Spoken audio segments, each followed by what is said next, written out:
Hello and welcome to job.info. Guys, এটা নতুন টপিকৰ সৈতে আজি ভিডিওটো ষ্টাৰ্ট কৰিব ওলাইছো। আজি ভিডিওটো হৈছে MCQs GK on Assam multiple choice question. GK question হ'ব যোনটো অসমৰ ওপৰত থাকিব। আৰু এই সেগমেন্টত আমি যিমানটা পাৰ্ট আমাৰ হ'ব তাত আমি অকল অসমৰ ওপৰত যিবোৰ GK আছে সেইবোৰ আলোচনা কৰিম গাইজ। আজি ভিডিওটোৰ ফাৰ্স্ট কোৱেশ্চন হৈছে অসমৰ হাবি বননিয়ে 10 বৰ্গ কিলোমিটাৰ প্ৰায় ঠাই আগুৰি আছে। Okay, option A 36,283, B 27,692, C 29,872 and D 25,692. ইয়াৰ এনসাৰটো হৈছে guys option B 27,692. Okay, next কোৱেশ্চনটো লাইছো। নেক্সট কোৱেশ্চনটোত আছে অসমৰ বৃহত্তম জিলাখন হ'ল ডেশ। অসমৰ বৃহত্তম জিলা guys largest district. Option A Kamrup, option B Bongaigaon, option C Karbi Anglong, option D Dibrugarh. ইয়াৰ এনসাৰটো হৈছে option C Karbi Anglong. Okay, 3 number question অসমত মৰাপাট কাৰখানা ক'ত আছে?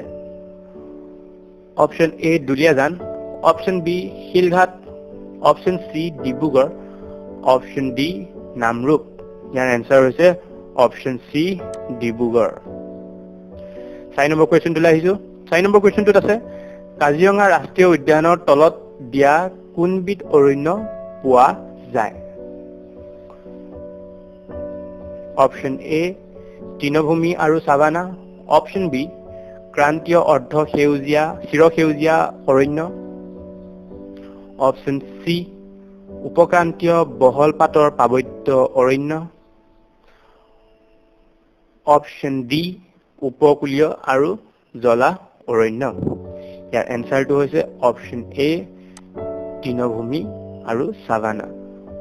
5 নম্বৰ কুৱেশ্যনটোলৈ আহিছো। তলৰ কোনজোপা গছ অসমৰ আটাইতকৈ পোন আৰু ওখ? ওকে গাইজ, ইয়াত সুধিছে পোন আৰু ওখ। অপশন এ গাৰ্জন, অপশন বি তিতাচপা, অপশন সি ভেলৌ, অপশন ডি হলং। ইয়াৰ এনসাৰ হৈছে অপশন ডি।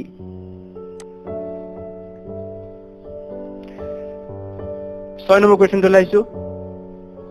অসমৰ dash city of the external romance প্ৰেমৰ নগৰী বুলি জনা যায়। সংগীতা হৈছে Guwahati, option B Tezpur, option C Garampani, option D Golaghat. ইয়াত সুধিছে city of the external romance. ইয়াৰ এনসাৰটো হৈছে অপশন বি তেজপুৰক কোৱা যায় city of the external ৰোমেন্স। Okay, next কুৱেশ্যনটো আহিছো। নেক্সট কুৱেশ্যনটো হৈছে 7 নম্বৰ কুৱেশ্যন। ৰাজেশ্বৰ সিংহই কাৰেংঘৰৰ ডেশ চনত নিৰ্মাণ কৰে? Option A 1735, option B 1750, option C 1751, option D 1749। ইয়াৰ এনসাৰ হৈছে 1751। 1751ত কাৰেংঘৰ নিৰ্মাণ হৈছিল। গাইজ এই কুৱেশ্যনটো আমি ৰেড মাৰ্ক কৰিব পাৰো। 8 নম্বৰ কুৱেশ্যন। সত্ৰ আৰু কীৰ্তন ঘৰৰ বাবে তলৰ কোনখন ঠাই প্ৰসিদ্ধ? সত্ৰ আৰু কীৰ্তন ঘৰৰ বাবে তলৰ কোনখন ঠাই প্ৰসিদ্ধ? ফেমাছ। প্ৰসিদ্ধ মানে ইংলিছত যদি আমি কওঁ তেনেহ'লে কি হ'ব? Famous. Option A Barpeta, option B Batadrava, option C বৈশিষ্ট্য আশ্ৰম, অপশন ডি হাজো। ইয়াৰ এনসাৰটো হৈছে option A Barpeta. 9 number question. Sivadol, Vishnudol আৰু দেৱীদৌল অসমৰ কোনখন ঠাইত অৱস্থিত? Option A Silghat, option B Sadiya, option C Sivasagar, option D Sarthebari. ইয়াৰ এনসাৰ হৈছে অপশন সি শিৱসাগৰ। শিৱসাগৰ গৈছে যদি শিৱদৌল বিষ্ণুদৌল আপোনালোকে দেখিছে চাগে তাত আৰু ইয়াতে কোৱেশ্চনটো হেতুৱে সোধা গৈছে শিৱদৌল বিষ্ণুদৌল আৰু দেৱীদৌল অসমৰ কোন ঠাইত অৱস্থিত শিৱসাগৰ ওকে 10 নম্বৰ কুৱেশ্চনটো হৈছে ভীষ্মাচল পাহাৰত কি মন্দিৰ অৱস্থিত option A Navagraha option B Rameshwar option C Madan Kamdev option D Umananda ইয়াৰ এনসাৰটো হৈছে অপচন ডি 11 নম্বৰ কুৱেশ্চন নামঘৰৰ মূল ভেটি হৈছে মেইন পিলাৰ মূল ভেটি মানে main pillar option A Manikut option B লাইখুটা অপচন সি মাহ চাউল অপচন ডি বুঢ়া ডাঙৰীয়া ইয়াৰ এনসাৰ হৈছে অপচন বি লাইখুটা ইয়াত মই অসমীয়া যোনবোৰ শব্দ আছে তাৰ ইংলিছ ওয়াৰ্ড কিয় কাৰণে কৈছো কিছু ক্যান্ডিডেটে কমেন্ট কৰিছিল যে তেওঁলোকে ইংলিছত বিচাৰে মোৰ ভিডিও বাট মই ভাবো যে অসমীয়াত হলে বেছি ভাল হয় আৰু তেওঁলোকৰ সুবিধাৰ কাৰণে মই যিবোৰ কোৱেশ্চন আছে সেইবোৰ ইংলিছতো আছে আপোনালোকে যদি অসমীয়া বুজিবলৈ অসুবিধা হয় তেনেহলে ইংলিছত পঢ়ি ললে হ'ল আপোনালোকৰ সুবিধা হ'ব অলপ ওকে গাইস 12 নম্বৰ কোৱেশ্চনটো হৈছে কামাখ্যা মন্দিৰৰ পুনৰ নিৰ্মাণ কৰা হৈছিল গাইস ইয়াত পুনৰ নিৰ্মাণ খুদিছে নিৰ্মাণ খুদা নাই আপোনালোকে ভুল নকৰিব যে কামাখ্যা নিৰ্মাণ কেতিয়া হৈছিল বুলি নহয় ইয়াত পুনৰ নিৰ্মাণৰ কথা খুদিছে option A 1744 option B 1753 option C 1665 option D 1802 ইয়াৰ এনসাৰ হৈছে অপচন সি নেক্সট কোৱেশ্চন লাইছো নেক্সট কোৱেশ্চন হৈছে 13 নম্বৰ হিন্দু বৌদ্ধ আৰু জৈন ধৰ্মৰ শিলালিপি মূৰ্তি আদি শ্ৰীসূৰ্য পাহাৰত দেখা যায় এই পাহাৰখন থকা জিলাখনৰ নাম কি option A Goalpara option B Darrang option C Sonitpur option D Dhubri ইয়াৰ এনসাৰটো হৈছে অপচন এ গোৱালপাৰা 14 নম্বৰ কোৱেশ্চনটো আহিছো অসমীয়া ভাষাই কিমান চনত ৰাষ্ট্ৰীয় স্বীকৃতি লাভ কৰিছিল option A 1905 option B 1941 option C 1961 option D 1935 ইয়াৰ এনসাৰটো হৈছে option C 1961 1961 okay guys 15 number কোৱেশ্চনটো আহিছো 15 নম্বৰ কোৱেশ্চনটো হৈছে অসমৰ প্ৰথম বাতৰি কাকত অৰুণোদয় কিমান চনত প্ৰকাশিত হৈছিল গাইস এই কোৱেশ্চনটো ৰেড মাৰ্ক কৰিব পাৰো আৰু যিবোৰ অসমৰ কম্পিটিটিভ এক্সাম হয় তাত এই কোৱেশ্চনটো আহা দেখা যায় ওকে গাইস অৰুণোদয় কিমান চনত প্ৰকাশিত হৈছিল Arunodoi option A 1837 option B 1846 option C 1853 option D 1847 ইয়াৰ এনসাৰটো হৈছে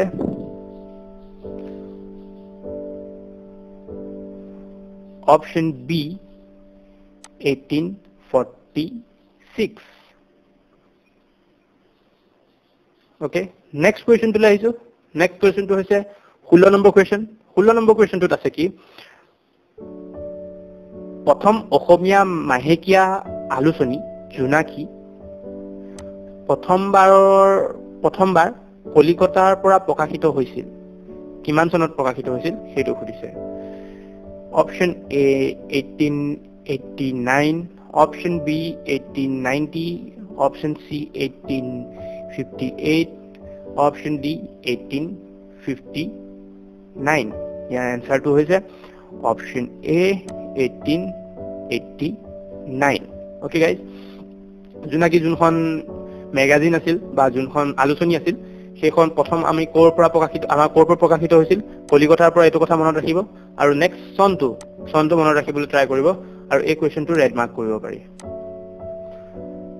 17 নম্বৰ কোৱেশ্চনটো হৈছে পাট মুগাৰ পলুৰ খাদ্য যোগানৰ কেন্দ্ৰস্থল দেশ option A Guwahati option B Dhubri option C Sivasagar option D Noonmati ইয়াৰ এনসাৰ হৈছে option C Sivasagar okay 18 number question অক্টাছৰ অসমৰ ডেছ চনত প্ৰচলিত হৈছিল option A 1969 option B 1972 option C 1980 option D 1979 ইয়াৰ आंसर হৈছে option B 1972 okay 19 number question dash Asamiya মহিলাৰ সাংস্কৃতিক দিশৰ ৰূপ দাঙি ধৰে অপশন এ ফাৰ্মিং কৃষি কৰ্ময় অপশন বি ফিশিং মাছ ধৰা আৰু কাৰ্যয় option C handloom and weaving শিল্পয় অপশন ডি ৰঞ্জন কাৰ্যয় ইয়াৰ आंसर হৈছে অপশন সি হস্ততাঁত শিল্পয় 20 নম্বৰ কোৱেশ্চনটো লাইছো গাইস 20 নম্বৰ কোৱেশ্চনটো হৈছে লোকপ্ৰিয় গোপীনাথ বৰদলৈ ট্ৰফি ফুটবল প্ৰতিযোগিতা অসমত কোন চনত অনুষ্ঠিত হৈছিল option A 1955 option B 1952 option C 1942 option D 1951 ইয়াৰ आंसर হৈছে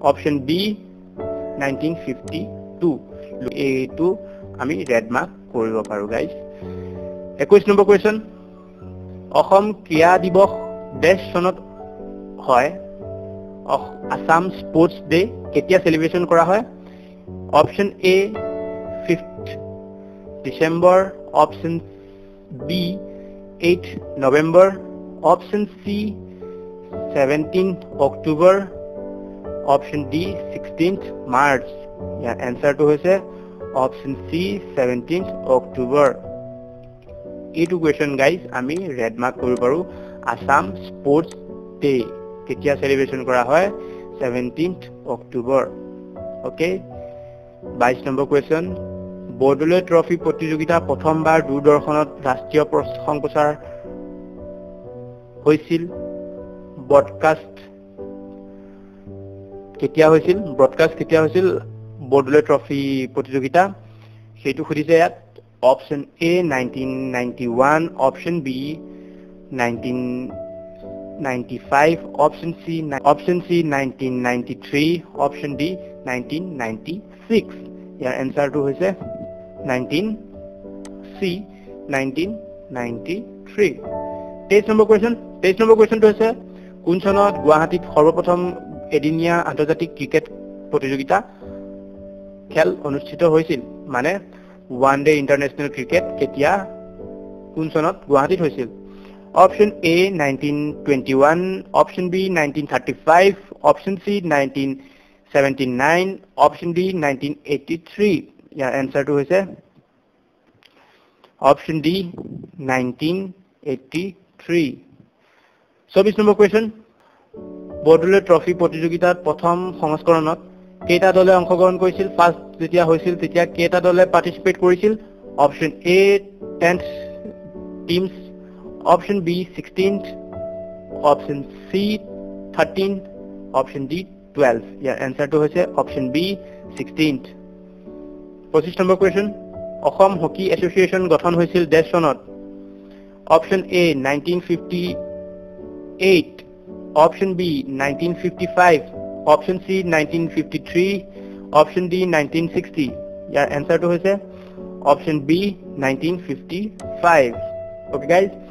আজি যোনটো MCQs GK on Assam তাৰ 25টা কোৱেশ্চন শেষ হৈছে গাইস আপোনালোকে এই ভিডিওটো চাই কেনে পালে মোক কমেন্টত জনাওক আপোনালোকে যদি নতুন মোৰ চেনেলটো এতিয়ালৈকে সাবস্ক্ৰাইব কৰা নাই প্লিজ সাবস্ক্ৰাইব কৰি লওক যদি ভিডিওটো ভাল পাইছে লাইক কৰক আৰু কমেন্ট কৰক যদি আপোনালোকৰ কিবা ৰিকুৱেষ্ট আছে কমেন্ট কৰি আপোনালোকে কমেন্টত লিখিব পাৰে আৰু শেয়াৰ কৰক বন্ধুসকলৰ যোনসকল বন্ধুৱে এতিয়ালৈকে মোৰ ভিডিও চোৱা নাই গাইস আকৌ লগ পাম এটা নতুন ভিডিওৰ সৈতে MCQs or GK on Assamor যোনটো সেগমেন্ট আমি স্টাৰ্ট কৰিছো হেতু আপোনালোকে চাই কেনে পালে মোক কমেন্টত জনাব আৰু আপোনালোকে বিচাৰেনে যে ইয়াৰ পাৰ্ট 2 বা পাৰ্ট 3 এনেকে হ'ব লাগে হেতু আপোনালোকে মোক কমেন্টত জনাব গাইস আজিলৈ ইমানেই বাই আৰু জয় আই অসম